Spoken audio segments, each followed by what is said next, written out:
Hey, BSP fans, it's Tim again, and you're listening to episode 32 of the Black Swamp Podcast.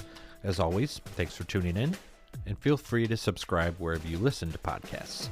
Then drop us a review and throw us some stars if you listen on Apple Podcasts, as that always helps boost our exposure and push our little episodes out to more percussion enthusiasts like yourself. Just a little bit of housekeeping before our next interview here. There's still another week to take advantage of our current snare drum sale.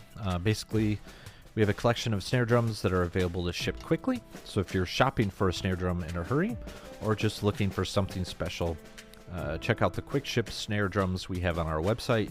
You can either visit our homepage or follow the link we'll drop in the show notes. Plus, you can receive a 10% discount when purchasing through participating retailers. We're also in the middle of our 2021 Percussion Ensemble Showcase.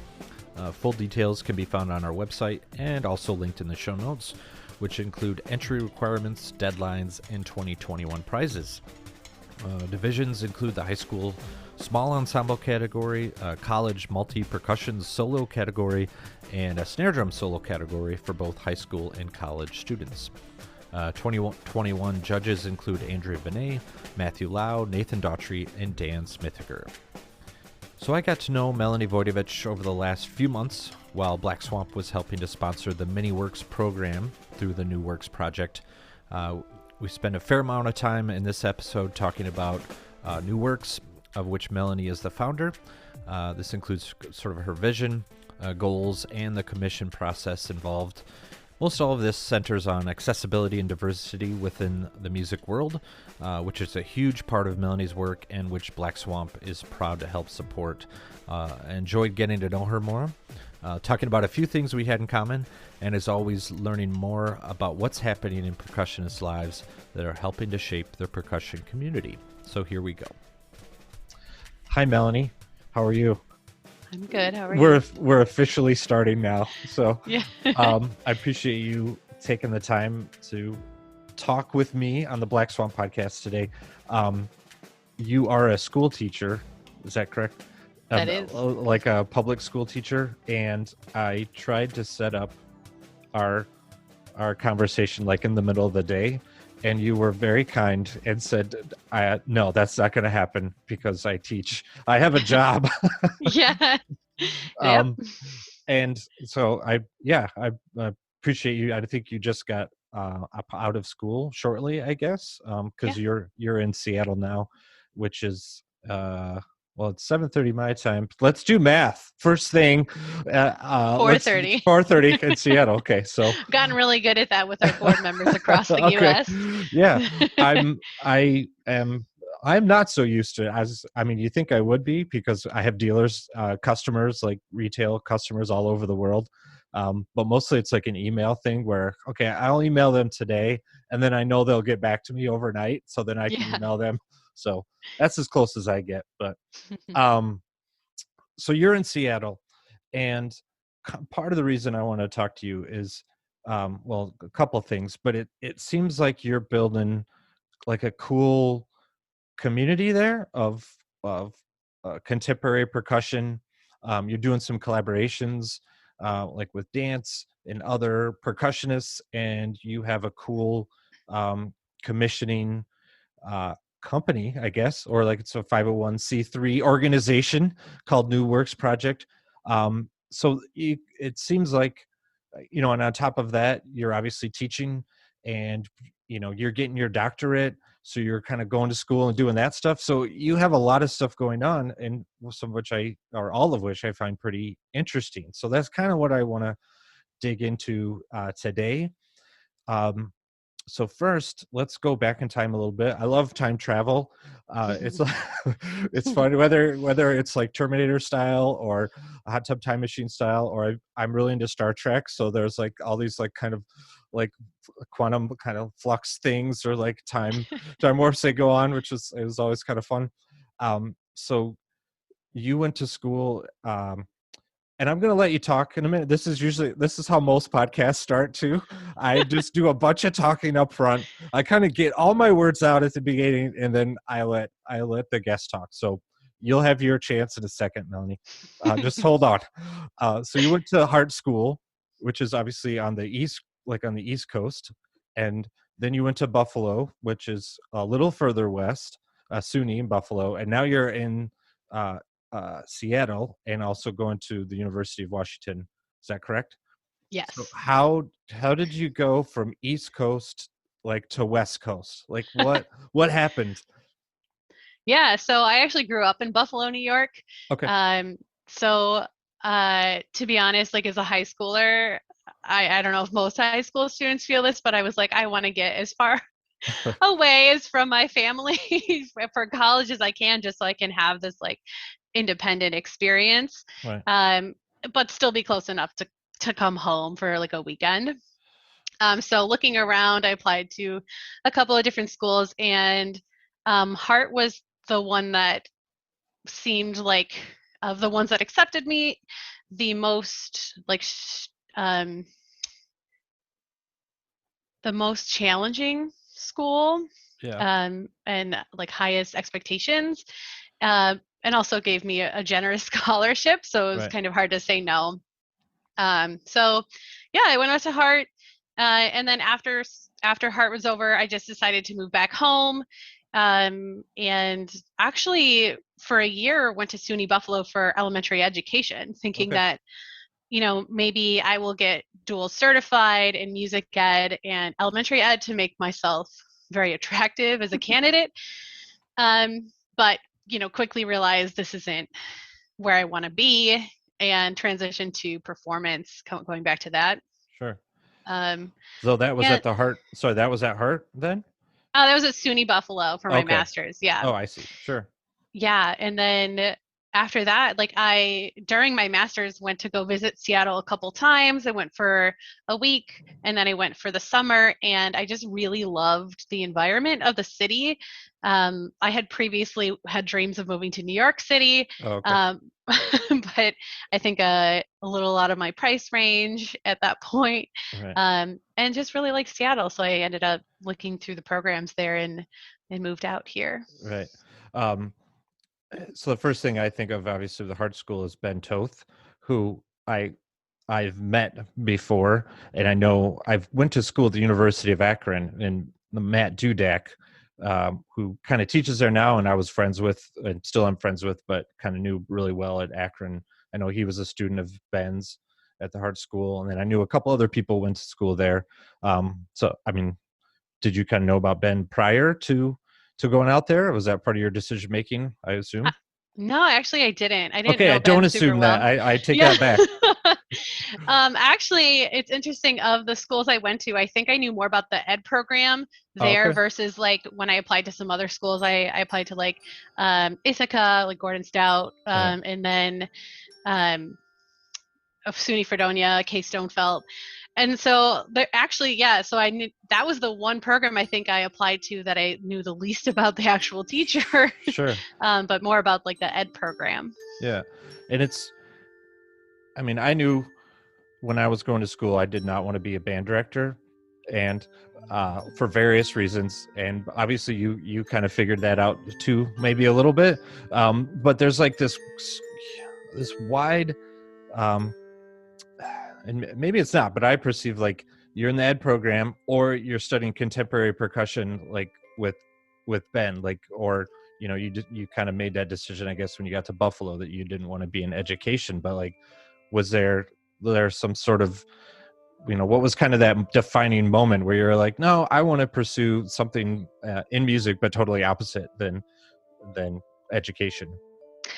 I wouldn't actually say that I wanted to go opposite of education because, my full-time job right now is teaching and I do love It's it. true.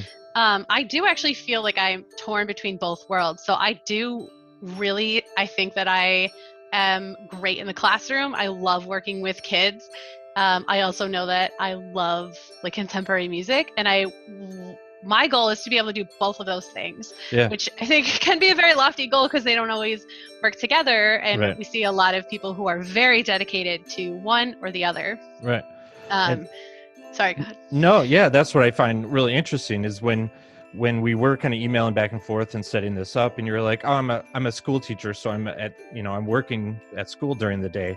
And I was like, Wow, that's like super cool. Like you're working with kids and education in that sense, and then you have all these other interests and activities outside of that, which performance based and stuff like that. So how do you kind of have you been balancing that? Well, um, it's hard to say. So I've actually only been a full-time teacher for the past 3 years, and two of Hmm. those were in Portland, Oregon, in which Portland doesn't actually have like a very, at least that I saw, like a very thriving new music scene. So to be honest, there wasn't a lot of performing that was happening over those 2 years. Sure. Because I don't really consider myself like a solo artist. I think I thrive on collaborations, and that's the thing I really love to do, creating community. And with a smaller community, it was a lot harder to do that. Um, so up here, I mean, everything's online. And with COVID, like I just Hmm. moved back in August of 2020. So I haven't really had the opportunity or the challenge really of balancing performing Right. and New Works Project and teaching. Yeah. So right now I'm just doing two of those things. Right. Yeah. Well, okay, so let's talk about New Works Project then.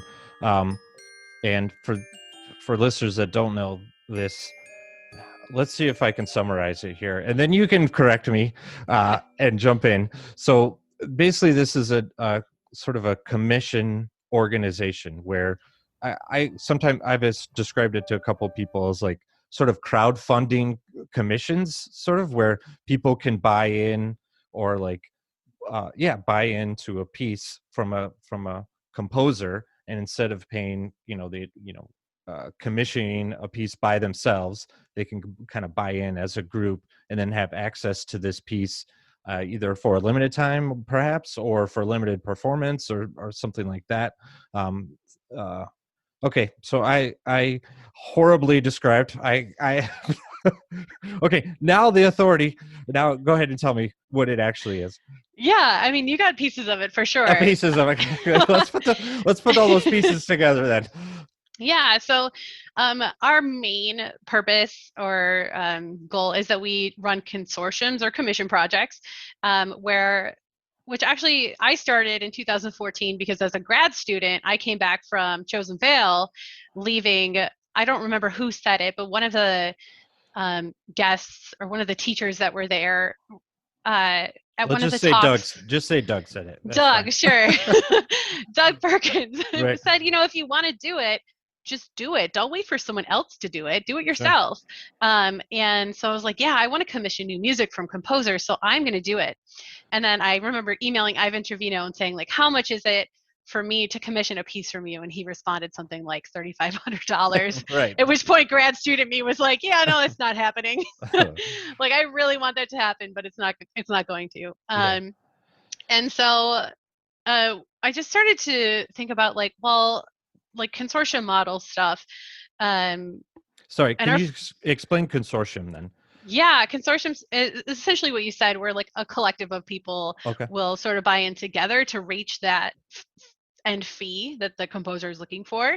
Right. So the first one we did was actually a Kickstarter, where just could buy in at different levels, and I think like $100 got you a copy of the score that was signed.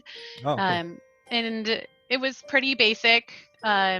No like saving options or anything else as one time, and wasn't very community based, I don't think.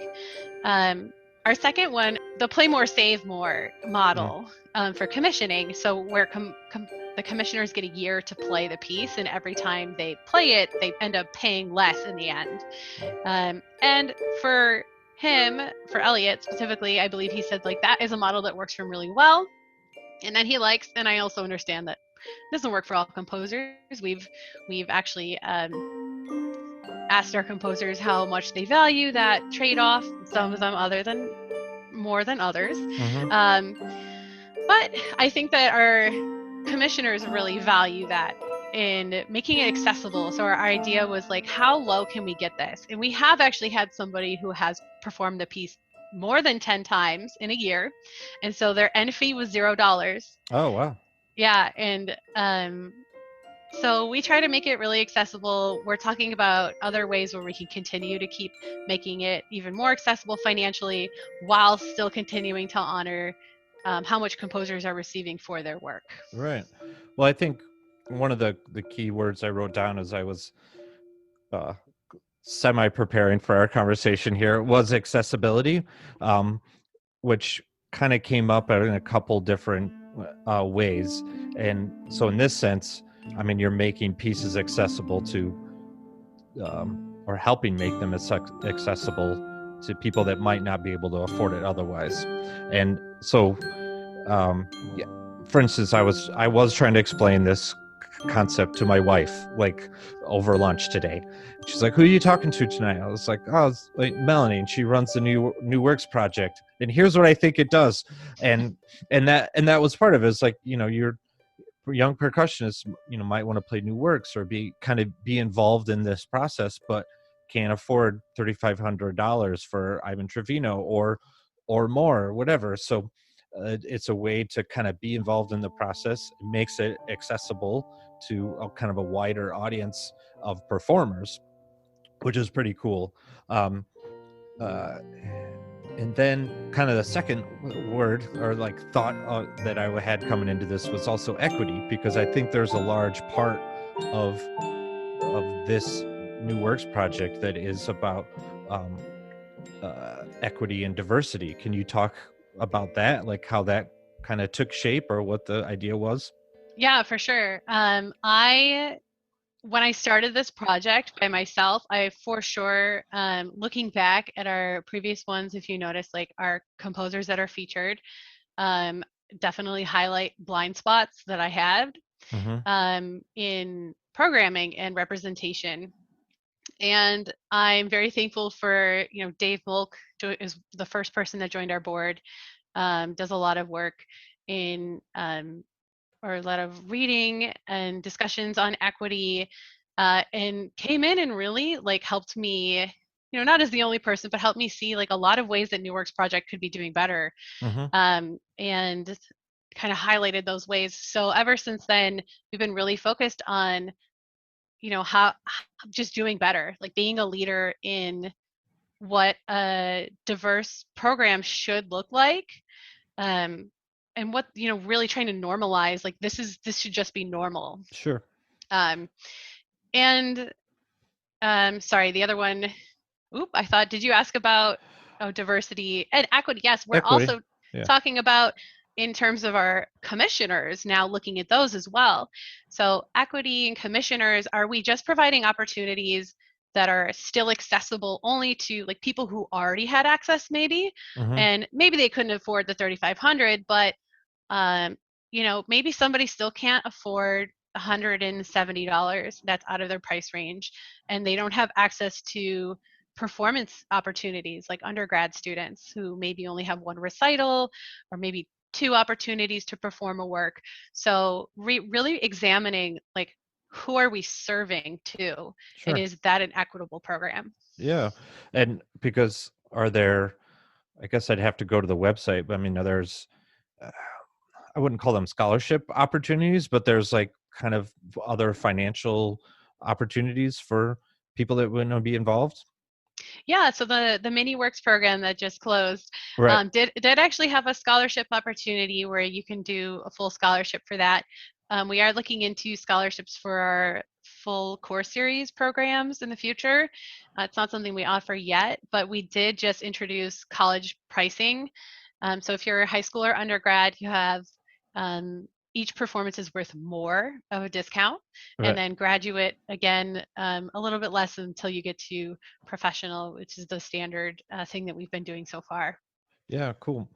And kind of going back to accessibility, I mean, there's some, at least in the mini works project, there was some like instrumentation limitations, I guess you could say, like to also make it an accessible performance for people that, they don't have a marimba, or they can't, lug around a bunch of instruments. Like it's a more accessible kind of performance opportunity like that. Yeah, That was obviously intentional. Yeah, and we do that in all of our core series too. Mini Works is Oh, even cool. more toned in or honed in on making sure it's very small Yeah. and accessible. But all of our works, we ask the composers to consider like 1 or 2 trips from the car to the venue, because for people who are professionals but maybe don't have university access, Hmm. um, those are the people we want to include as well. So maybe they don't own a marimba right out of school, but they want to continue to play, and we need repertoire that is for those people as well. But it's still repertoire that is quality repertoire that Hmm. someone in college or collegiate programs might pick up to also include. Yeah. Um, you mentioned something um, in some of our email correspondence that stood out to me, and I think it's tied into this. Um, Basically, an attempt to build community support and make it less exclusive and intimidating. Like exclusive and intimidating, I think is pretty interesting because yeah, if you know, if you don't have a marimba or a vibraphone or you don't have access to that, then it can exclude you from performing those types of pieces, and or it can just be intimidating. Like it from your perception, like how does that help decrease the intimidation factor that might come up? I think commissioning new music can seem very like difficult. Like I remember being an Yeah. undergrad student and looking at the graduate students at Hart that were doing a lot of like playing a lot of new music and commissioning works, and that I don't feel like even at a school like Hart that is very new music focused, I Hmm. don't feel like I ever learned about that process or how does it work and how can I do that. So I think until you're in it, like right now to me it seems very easy and I Hmm. understand it, but I think it's about like educating people and saying like this is easy and it doesn't have to be complicated and really expensive, but you can be part of the community doing this as well. Yeah. Yeah. I mean, back in my day, I, you know, the thought of actually commissioning a work never occurred to me, especially as a graduate student. Um, like when kind of wanting to play something new, like I just played what was existing, I guess, and like kind of the thought never um, like occurred to me. Like, is that something as a student that you talked to or talked about, like with in school or with fellow students, like actually like, hey, I want to play something new, so I'm going to approach this composer and see what the process is like. That was kind of part of your academic era. I'm not in my undergrad. I did have a close friend that ended up switching to a composition major, Yeah. that ended up writing for me, which I think kind of started that process. And I think Yeah. that was more just by luck, right? That I had a friend that was like, I'm going to write a piece for you. And so in grad school, that's when it started to become more, oh, I'm interested in commissioning new works. And so Yeah. I reached out to some old um, you know, classmates from Hart that have gone on elsewhere to commission from them, or people that were at SUNY Buffalo with me to commission. Um, so yeah, I think it just really started more in grad school. I did have a good base. We had like 5 or 6 grad students there, so it was kind of a nice opportunity. I think Yeah. everybody was kind of commissioning, and that was sort of the culture at that Yeah. school at the time. Interesting. Yeah, it's more part of the conversation now, you think, in schools? I don't know. I don't know if I can say in schools in general. Yeah. No, I want you to make a um, blanket statement, Melanie. I just want you to. No, that's cool. I know. I guess it's interesting that at least in at SUNY in Buffalo was like part of the conversation. I do Um. think at heart that there's so many composers and like there's composition faculty Yeah. and there's just a lot of new music being generated that it's almost like there's so many performance opportunities that you don't even have to like seek out additional ones. So I think that's maybe where the shift was, where at SUNY Buffalo it's more on you to like look elsewhere, like where Hmm. can I perform like at an art gallery or something, and who can I commission new music from, because it's not just like you're not inundated with new music that's already being written. Hmm. So it's on you to kind of seek that out. Yeah. Cool. So as far as composers go, are these like in the New Works project specifically? Are these people you've worked with before, or you always kind of have your radar up, or like how are you developing? because you were talking about, you enjoy collaborating. Like, how do you kind of develop these relationships? Yeah, that's a good question. So the only person I had worked with before was Ivan. He came out to Seattle and did, like I brought him out when I was at UW as a TA, to do like a weekend with us and put on a performance and do workshops and whatnot.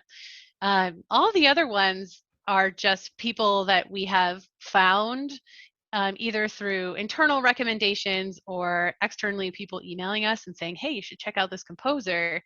But now a lot of that work is actually done through our program managers, Paulina and Lara. They kind of sift through the body of composers that they can find, and we have a rolling list of people that we are interested in, and kind of propose their top 2 or top 3 by season. Yeah, cool. I mean, part of why I was curious is in the MiniWorks project, there was Joe W. Moore.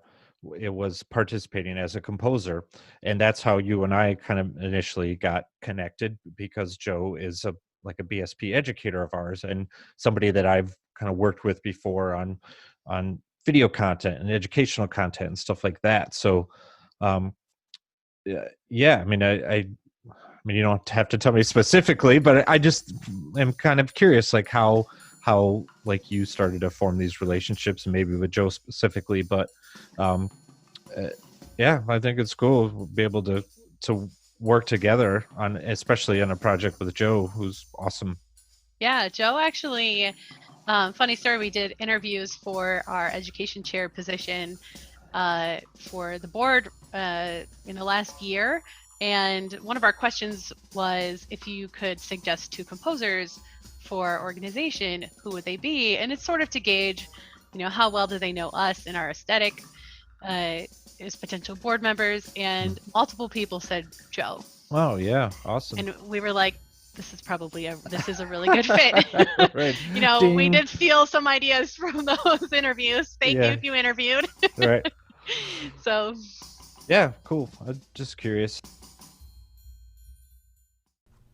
Today's episode is brought to you by wrist grips. What are wrist grips? They're compression wraps for musicians. They are a one-size-fits-all 100% cotton, virtually indestructible, vegan, and USA-made compression wrap to give you relief from stress injuries, numbing, or wrist pain. The folks at Wrist Grips were kind enough to send Tim and myself a pair of wrist grips to try out for a week. During that time, I wore wrist grips while I was practicing drums and guitar, I wore them while I was recording and performing, and while I was working out. If you find yourself having wrist pain while practicing or playing, you could likely find a lot of benefits from wrist grips as you work to correct your technique and form. The cool part about wrist grips is that they offer a 90-day money-back guarantee if you're not fully satisfied. So hit the link in the description and consider checking out wrist grips for yourself. Wrist grips, compression wraps for musicians. Today's episode is brought to you by Primephonic, the streaming service designed for classical music. Primephonic is here to save classical music for the streaming era. The app features high-res audio, radio on demand, curated playlists, and podcasts with famous artists. Times are tough these days, but Primephonic pays classical musicians in a fair way, paying per second and not per track. This is a huge deal compared to the other services that only pay artists per song. The app features a massive catalog featuring some of our favorites here at the shop, like John Cage, Steve Reich, Evelyn Glennie, and Ivan Trevino. For a limited time, Black Swamp podcast listeners are getting 2 months free of Primephonic with the exclusive promo code Black Swamp. Visit the link in the show notes, enter the promo code, and you're good to go. Again, that promo code is Black Swamp, all caps and all one word. Primephonic, the streaming service designed for classical music.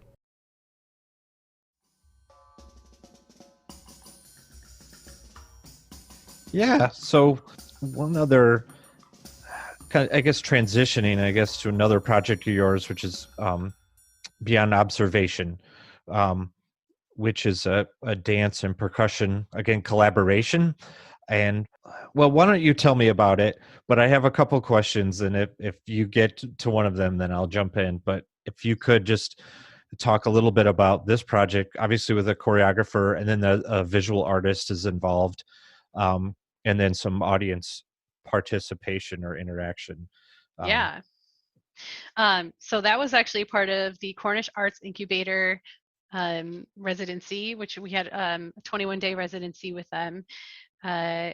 And so the choreographer is Britt Karhoff, and she sort of created her own company to work with her.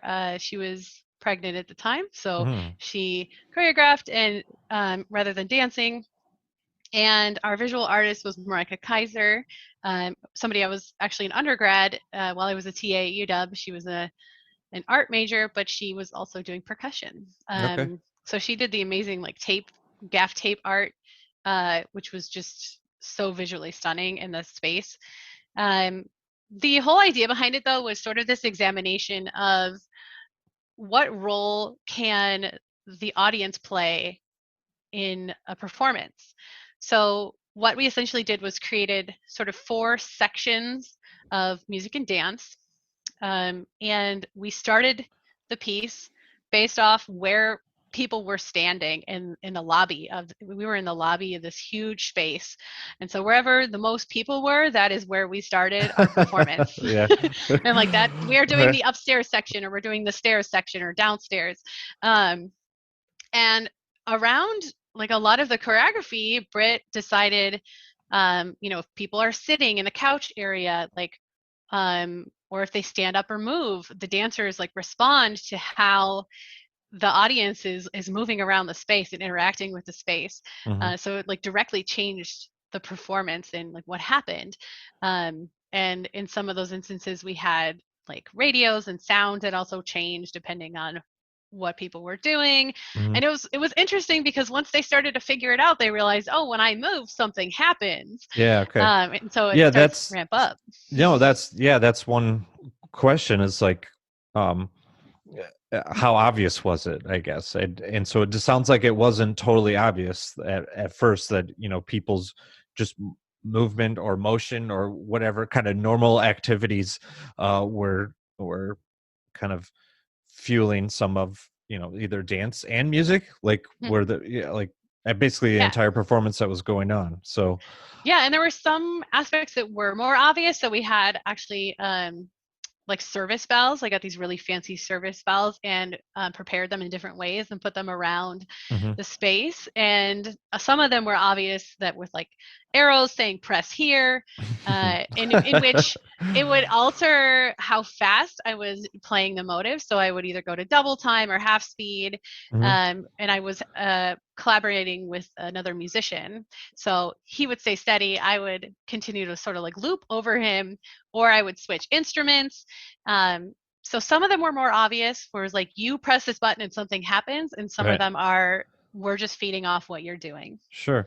There was so when I was kind of looking at some of the notes, I think on your website about it, um, there was you had something written about elements of indeterminacy, improvisation, and pre-composed material. So talk about that. But like, what's the difference between indeterminacy and improvisation, I guess? And because obviously you have some pre-composed material, like something that but then there's some improvisation involved. I don't know how that works. You can tell me. And then the indeterminacy maybe is what you know you're feeding off of the audience. Like that's is indetermined or undetermined, if I'm interpreting this right. But can you Yeah. talk about those 3 aspects a little bit? Yeah, so you're right on with the indeterminacy. That is the specific section of that was the seated area upstairs that we Right. had, that was couches and chairs, and um, responding to what people are doing and moving around, if they're sitting or standing up. And I can't remember the exact specifics, but there was some motions where it would cause us to change channels on our radios, and to do like different things, change the volume depending on what other people are doing. And also like some of the decisions that the dancers made, based off the audience. Mhm. And then for improvisation, there were sections. There was one section of the piece where it was entirely improvised music within a scope where we would say, we're looking for this this kind of mood with the improvisation. And that was also the section where they could press and change instruments, where I want you to improvise on a different instrument now to sort of change the aesthetic that's happening.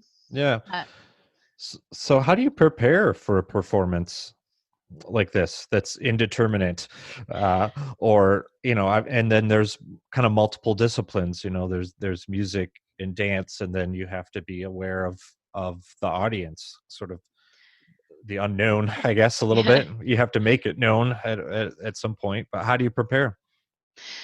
So because it's a residency, we were actually required to have 2 showings as part of the residency. And so the first one we really used as like a workshop kind of thing.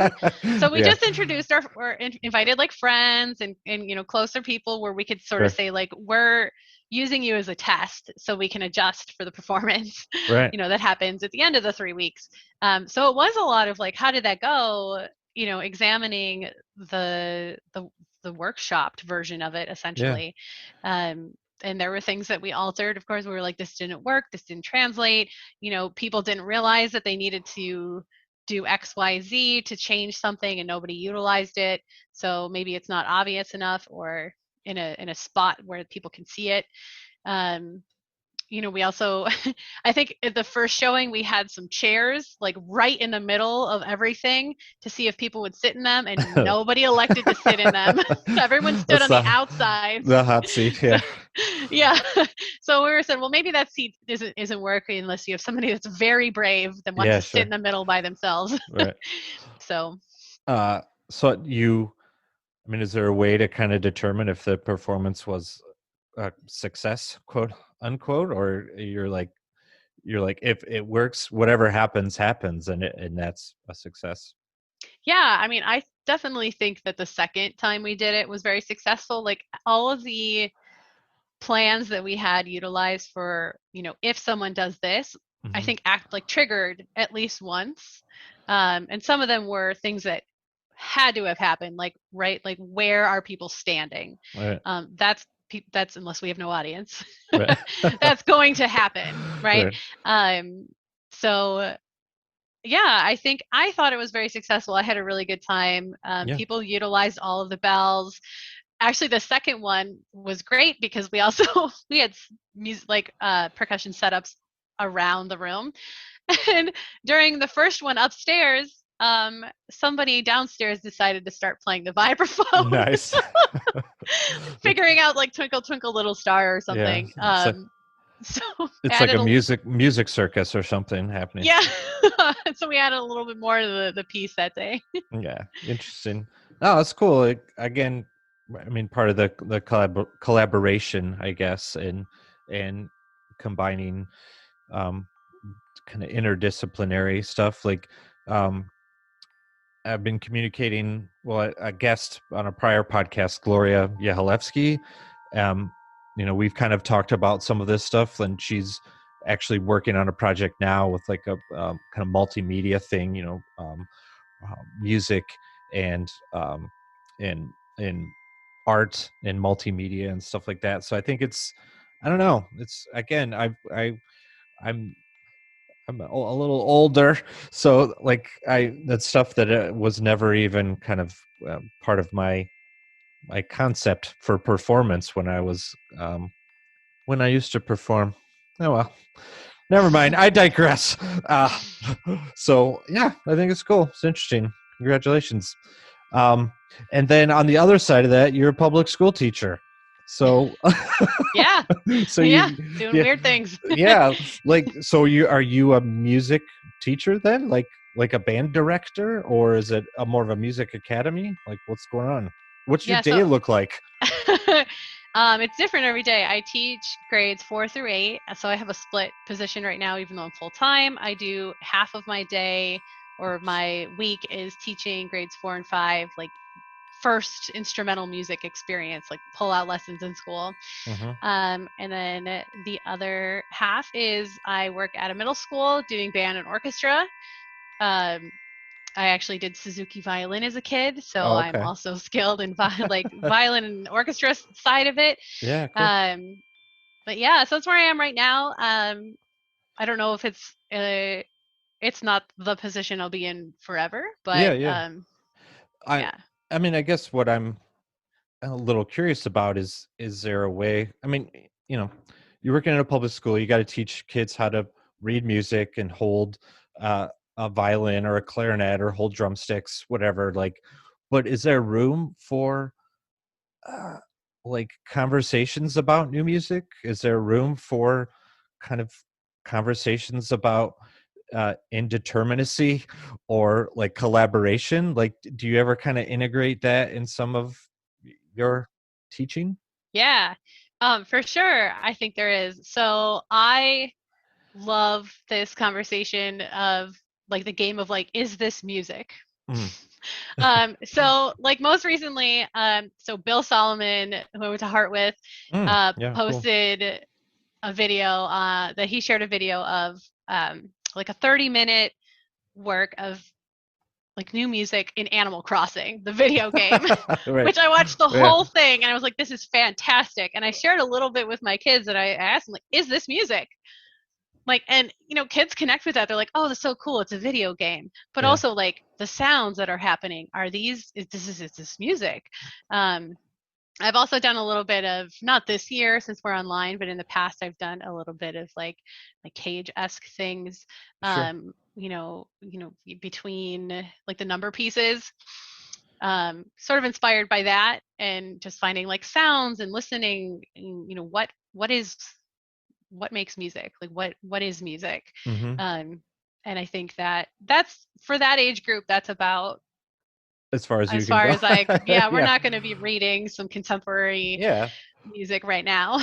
Well, no, I think it's cool to at least begin to expose them. And I mean, it's like a lot of things, like, you have to kind of gauge your audience a little bit, or like you're not going to talk to, yeah, a sixth, seventh, or eighth grader about new music the same way you're going to talk to a college student about it, but at least it's part of the conversation. And I don't know, part of the reason I ask is because my daughter has been in orchestra for this is her third year and plays violin, and I think she enjoys it. Like, I hear her practicing and it sounds good, like, and and I've encouraged her sometimes, especially when she's, I don't feel like practicing, I don't want to do my 20 minutes 3 times a week or whatever right now. And I'm like, well, you know, maybe try improvising, or maybe try, like, okay, this, you're playing through your music for 10 minutes or 15 minutes, then spend 5 minutes like making something up, or like being like trying to work on some creativity as opposed to just the notes on the page. Like, I don't know, try to do something different. I'm sure your orchestra director wouldn't care if you like tried to experiment a little bit. So I don't think she does. But I mean, I don't think my daughter experiments, but I don't know. I'm just kind of curious if that's ever part of the conversation at that age. So sounds like it Yeah. is, which is cool. Yeah. Uh, no, go ahead. Oh, so I was gonna say that and I'm like a big proponent of not just using like classical repertoire for that Hmm. age too. Like we spend a lot of time looking at, here's the old white men that wrote for us over and over. Right. And this is what is good and right. And especially like I teach at a school that is like 30% white kids. Hmm. And that's not something that they connect with, and Sure. nor should they need to. Yeah. So I do spend a lot of time, trying to branch out and saying like, well, the music of today is also valid and good. Mm-hmm. And if you want to learn that music and that's what inspires you, that's good. That's fine. Like we should do that then, because music is about enjoyment and like having fun and not learning, the thing that I think is important, or the music I think is important. It's Yeah. like my goal is that you're learning your technique and that you can read your notes and your rhythms. And if you're doing that with a song that you like, then we're all happy. Yeah. Yeah. you Totally. know? So Yeah. No, I think that's cool. I mean, just, I guess, kind of broadening the scope a little bit. um, like just released a conversation with Josh Jones, and he was talking about basically like building Spotify playlist and listening to like a whole spectrum of different types of music. Um, I mean, his is more to play, to if you're working on like some exercises or something and make it a little more interesting. But he's playing to like a whole wide variety of music and has whole different levels of interest in music. So, yeah, just kind of I guess broadening their concept of music, like you're talking about, like what is this music, and then also like yes, it is, and if it makes you happy and you're doing what you're supposed to be doing, then do it, go for it. Yeah, cool. Well, I quickly covered kind of everything I wanted to talk to you about today. So I mean, is there anything else that you wanted to have a conversation about or plug or kind of let people know about what's going on in your world? Uh, hmm. Well, the New Works Project has commissions, some of their core series commissions still open Mm, from November. We have Justin Green on clarinet on percussion, doing solo mm. percussion work. And then Victoria is doing a um, solo clarinet work. Uh, and so both of those are still open and available. We will also have new ones opening in May. So keep your eyes out for those. And yeah, um, I think that's all we've got going on this year for Yeah. terms of commissions. So Yeah, no, that's cool. um so sorry, one other question before we kind of sign off, and I don't think I really emailed you about this one, but it's not too complicated, it's not too stressful. Like, um I mean, the communities that you're building and the projects that you're working on, I find inspiring and like encouraging. Like, what uh kind of what are you doing, like either reading, watching, listening to, that kind of keeps you inspired or kind of keeps you like uh moving forward or continuing to kind of develop some of these projects and interests? yeah, ooh, that's a hard one. Woohoo! I think really the biggest thing is right now for me right now is like reading about issues of race and equity Hmm. and just like learning more about that, listening to BIPOC voices, um, modern marimba, and following them has been really inspirational for me. Um, yeah, I don't, it's just, I think it's a lot of just like one off resources, looking at articles, seeing Hmm. what, just like listening Yeah. is really what's keeping me inspired to keep doing the work in the music field. Um, and just, yeah, individuals that I follow that I'm like, you're doing great work. And I don't No, have like a specific book or anything. no, that's cool. Like, I totally appreciate that because I feel like I am constantly doing the same thing. Like, I got browser tabs open of just of articles of kind of research I've been doing, exactly what you're talking about: diversity, and inclusion, social justice, um, religion. I mean, all these kind of areas of interest that I have, and I'm constantly listening to podcasts.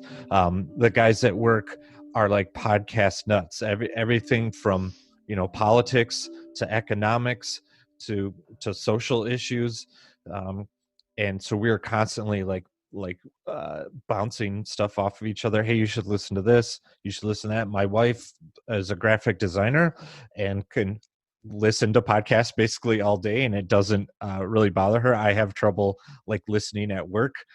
Obviously you can't listen to podcasts all day. You might get distracted too, but like I tend to just stop what I'm doing and zone out and listen to what people are saying. But my wife can like work and do her job and listen to stuff, but we're constantly like texting each other like, hey, check this out, listen to this, read this article, do whatever. And yeah, I think it definitely has been keeping me like motivated to learn more and to, exactly like you're saying, be like sort of expand the voices that I'm reading and listening to and hearing. So yeah, I appreciate it, and I appreciate the work you're doing. So cool. Thank you. Good job. Where can people find you? Newworksproject.org, and I'm not going to say my personal website because I might be changing the Okay. address soon. Oh, okay. No, that's um, cool. but yeah, Newworks.org. newworks.org. We're also on Facebook and Instagram. Follow us. Yeah, for sure. And we'll throw all that stuff in our show notes and all the good bits and pieces. So thanks, Melanie. I appreciate you taking the time, and now you can go have dinner or do whatever you want, whatever you need to do, whatever's next in your day. So yeah, I appreciate the time, and it was a pleasure talking to you. Thanks. Yeah, you too. Thank you. Yeah. This has been a BSP production, recorded and produced out of the Black Swan Percussion facilities in Zeeland, Michigan. Audio and production assistance by Nathan Coles. Intro and outro music by Adam Hopper. Music sprinkled throughout the episode featured performances by Melanie, a digital collage performance of Dave Molk's work Hope, curated by the New Works Project, and the Benedict College Percussion Ensemble, performing Benedictus by Joe W. Moore III. Visit the show notes for this episode to find YouTube links to some of this music.